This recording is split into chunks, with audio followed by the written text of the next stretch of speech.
de démontrer qu'on n'est pas tous interchangeables, qu'on n'est pas tous les mêmes, qu'on ne porte pas tous les mêmes valeurs, qu'on a des convictions qu'on a envie de faire valoir.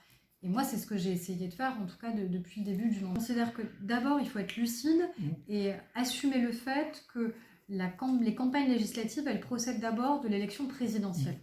Et moi, mon enjeu, c'est d'abord la campagne présidentielle et que le président de la République soit réélu. Pas pour uniquement une question partisane, parce que je considère que la manière avec laquelle il a commencé à transformer le pays, sur le droit du travail notamment, sur la question fiscale, sur la question écologique, sur les questions d'immigration, mais aussi la manière avec laquelle on a tenu la barre pendant la crise sanitaire.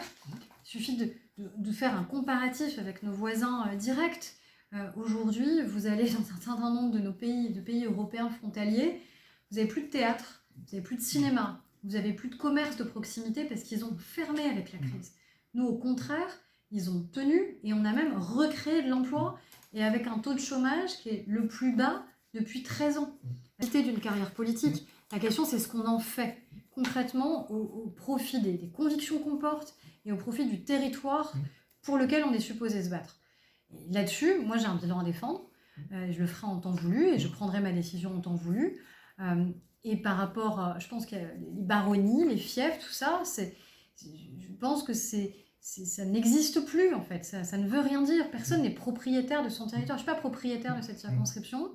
À un moment, je ne serai plus députée parce que moi, je n'ai jamais considéré qu'il fallait faire ça toute sa vie. Je pense qu'il faut accepter qu'il n'y ait pas plus de 3 mandats successifs en tant que parlementaire, et que ça devrait aussi être une règle pour les grands-maires notamment, les conseillers départementaux, les conseillers régionaux, parce que c'est ça qui redonne aussi du souffle à la vie politique. Si on a en permanence toujours les mêmes candidats pratiques, ça fait aussi du bien. Aujourd'hui, vous allez où ? Et là, ça paraît vous allez à l'UGC à Saint-Quentin, vous allez à Chartres, éventuellement vous pouvez aller à Saint-Arnoux. On a besoin à un moment d'avoir un avenir pour le cinéma et de savoir si oui ou non il en a un. Et si ça ne peut pas être tout de suite, s'il ne peut pas être repris immédiatement, on peut trouver des solutions. On peut peut-être voir en lien directement avec des producteurs. Moi, j'en connais suffisamment. Est-ce qu'ils accepteraient de faire des projections, par exemple, à la lanterne ? Pourquoi on n'utilise pas cet équipement culturel pour réaliser des projections, comme on peut faire d'ailleurs des projections en plein air l'été. Il faut qu'on trouve d'autres solutions parfois innovantes, mais on peut pas... Vous êtes mis en contact aussi avec